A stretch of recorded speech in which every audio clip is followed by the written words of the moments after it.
సంపాదిస్తున్నారంటే వాళ్ళకి పిల్లల్ని ఇస్తారు. సో అందరూ కూడా వ్యవసాయ విద్య మీద మక్కువ పెంచుకోవాల్సినటువంటి అవసరం ఉంది.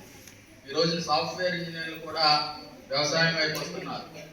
సో మనము ఎంత పెద్ద వ్యక్తి అయినా, ఎంత పెద్ద ప్రొఫెషన్లో ఉన్నా నిద్ర లేచిందే పాలతోటో, టీతోటో, టిఫిన్తోటో వాళ్ళ జీవనం సాగించాలి. అంటే అది వ్యవసాయానికి ముడిపడినటువంటి అంశం.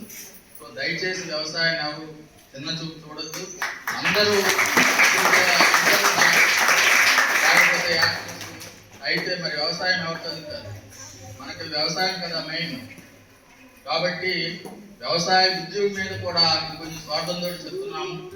మీరు కూడా వ్యవసాయ విద్య మీద కొంచెం మక్కువ పెంచుకుని వ్యవసాయాన్ని చదివి సాంకేతికపరమైనటువంటి విద్యని రైతులకు అందజేసి వ్యవసాయాన్ని మరింత ముందుకు తీసుకెళ్తారని ఆశిస్తూ, అలాగే తల్లిదండ్రులు కూడా మీ పిల్లలతోటి మీరు ఇంటరాక్ట్ అవుతూ చక్కగా మాట్లాడుతూ సాయంత్రము అసలు ఏం జరిగింది ఏంటి, మీకు పాఠాలు బాగా చెప్తున్నారా లేదా ఇంటరాక్ట్ అవ్వాల్సినటువంటి అవసరం ఉంది. ఈ రోజుల్లో చాలా మంది ఇంటరాక్ట్ అవ్వరు. మనం టీవీలు చూడడానికే లేకపోతే సినిమాలు చూడడానికో వీటికి మనం టైం కేటాయిస్తాం. కానీ పిల్లలు అసలు స్కూల్కి వెళ్ళి ఏం చేస్తున్నారు, ఏం జరుగుతుంది అన్నది కూడా తెలుసుకోవాలి.